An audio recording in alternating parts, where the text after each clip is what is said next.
Assalamualaikum warahmatullahi wabarakatuh. Perkenalkan, nama saya Nikita Maharani dari kelas SD 19A. Di sini saya akan memenuhi tugas Pak Andes Safarande Asmara SPD MPD selaku dosen pengampu mata kuliah pembelajaran berbasis multimedia.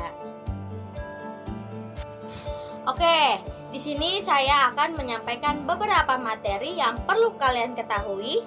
Yang pertama, ada konsep pemanfaatan media by utilization.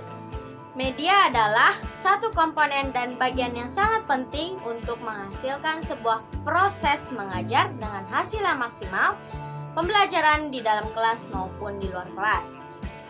Oke, kita perlu tahu dulu apa itu media utilization. Di sini saya akan menjelaskan media utilization. Nah, media utilization ini adalah media yang sudah ada. Nah, maksud dari media yang sudah ada yaitu media yang sudah ada di toko-toko. Jadi kita langsung terima jadi untuk menghemat waktu kita agar tidak terbuang sia-sia.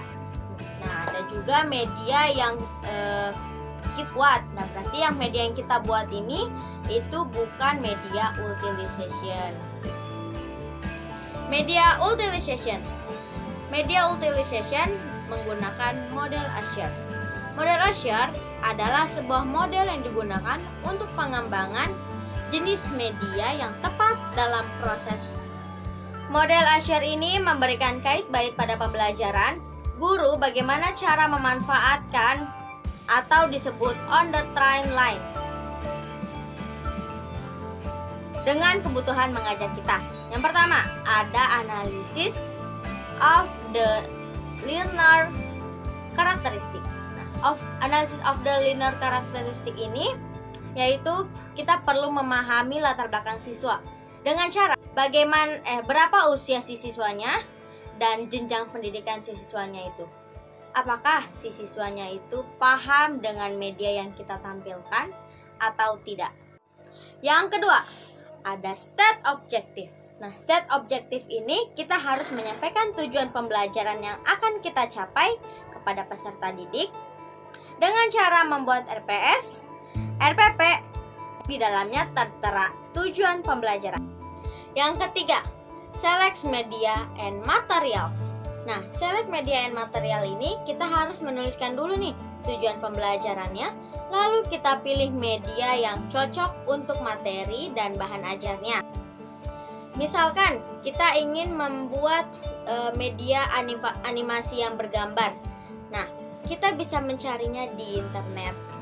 Jadi tinggal kita tampilkan saja kepada anak murid dengan materi yang akan kita sampaikan. 4. Utilization.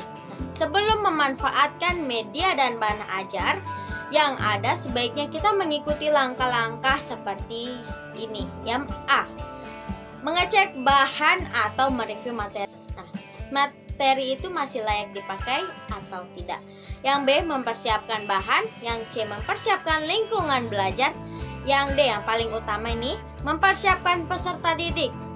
Yang E, menyediakan pengalaman belajar. Yang kelima, ada require learning response. Ketika kita menggunakan media dalam situasi di dalam kelas maupun di luar kelas, maka kita amati, cermati bagaimana peserta didik meresponnya. Apakah peserta didik biasa saja pada saat kita menampilkan media? Atau apakah peserta didik sangat antusias? Dan apakah peserta didik memahami apa yang kita maksud? Yang keenam, evaluasi. Nah, kita akan lihat seberapa siswa menangkap materi yang sudah kita ajarkan. Biasanya kita memberikan soal atau menanyakan secara lisan kepada peserta didik. Materi yang kedua, kelebihan menggunakan media by utilization. Nah, kelebihannya yaitu kita bisa menghemat waktu, tenaga, dan biaya pengadaannya. Dan yang kedua, kita juga bisa mencari media tersebut di internet Lalu kita tampilkan media yang sudah kita cari di internet kepada peserta didik menggunakan materi yang ketiga, teknik dalam pemanfaatan media pembelajaran. Nah, teknik pemanfaatan media dalam pembelajaran ini bisa kita gunakan menggunakan model aset. Model aset yaitu A-nya, analisis learner of karakteristik. Nah, kita perlu tahu dulu nih latar belakang si siswanya, berapa usianya, dan jenjang pendidikannya. Apakah si siswa itu apa yang kita maksud?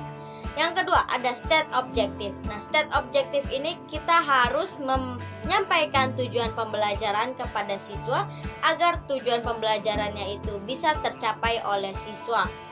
Yang ketiga, ada script. Nah, script ini membuat naskah atau membuat langkah-langkah dalam pembuatan media.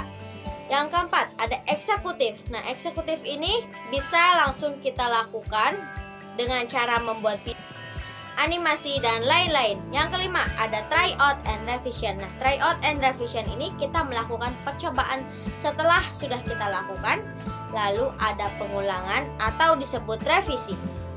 Yang keenam, socialization. Nah, socialization di sini kita perlu bersosialisasi kepada peserta didik dengan media yang sudah kita buat atau media yang sudah kita cari di internet. Lalu kita ajarkan materi tersebut kepada peserta didik dengan menggunakan media. Materi yang keempat, contoh bentuk pemanfaatan media dalam pembelajaran. Nah, contohnya misalkan media cetak. Nah, media cetak ini ada dua langkah. Yang pertama, GBPM atau garis besar. Nah, yang perlu kita pikirin yaitu bagaimana cara peserta didik memahami dengan media yang kita buat. Pengembangan media berlaku untuk semua media dari identitas medianya sendiri. Yang kedua, ada outline. Nah, outline di sini berupa coretan, sketsa dari perencanaan media yang akan kita ajarkan nanti. Oke, terima kasih sudah lihat video ini sampai habis.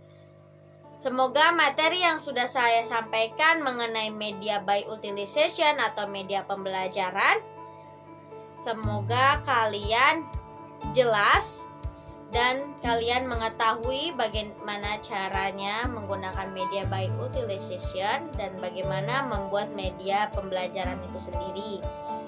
Oke, terima kasih sudah saya sampaikan. Mohon maaf bila ada kesalahan menyampaikan materi atau kesalahan kata, karena saya hanya manusia biasa, tidak luput dari dosa.